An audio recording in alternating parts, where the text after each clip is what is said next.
Wrong ones part ways, right ones find their way. Welcome back. Today, I'm going to share with you an article titled, The Divorce Trend Among Women in Their 40s.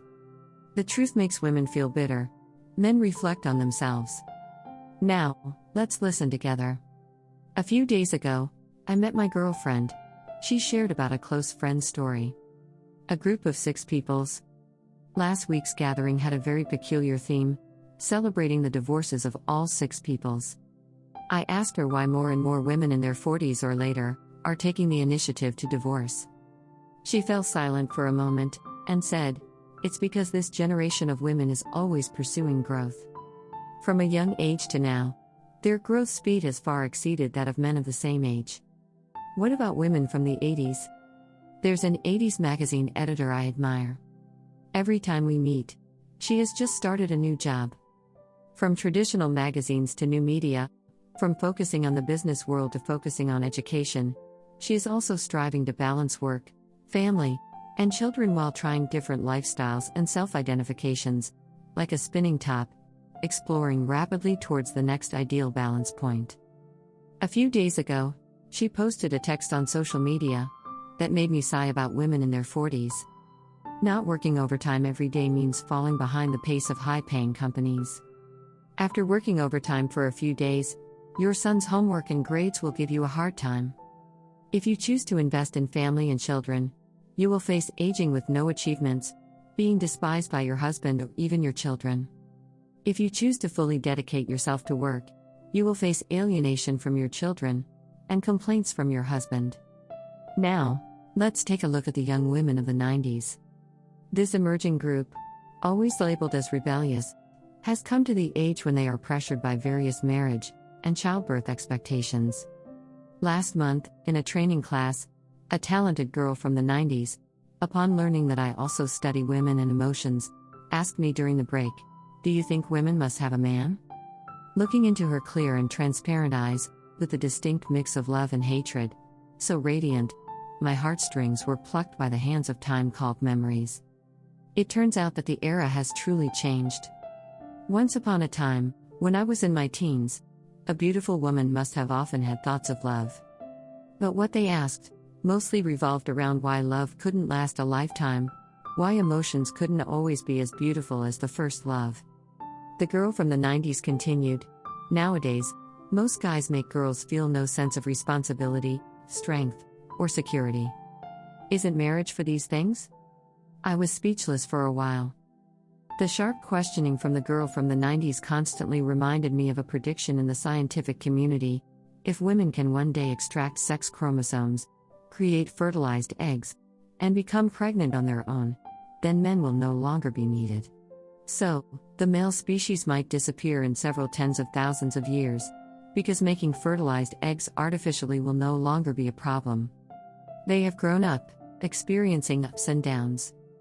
Today's urban female group is a very special generation, especially those representing the 70s and 80s. They were born in the turbulent waves of change, accompanied by the thaw and revival of various new ideas. Basically, this generation of girls has been given unlimited expectations by society, by the times, and by their parents, raised with the same high expectations as boys. In the construction history of life, taste truly integrating with Western culture, represented by Coca-Cola and McDonald's, and witnessing the older generation going to sea and being laid off, feeling deeply the competition and natural selection in the era of pagers, mobile phones, emails, and the internet arriving one after another, they began to express themselves directly. Each step of their development carries the results and challenges brought about by the tremendous changes in society. Every bit of their self-awareness extends between breakthroughs and anxieties. It is such a group of women facing the struggle and balance between the pressures of reality, the excessive expectations of emotions, and the difficulty of trust.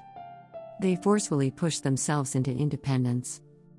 They are the protagonists working overtime and traveling without complaint in the workplace, contributing no less to family finances, guiding their children's homework and piano practice after returning home, and being busy in front of the sickbed of elderly parents.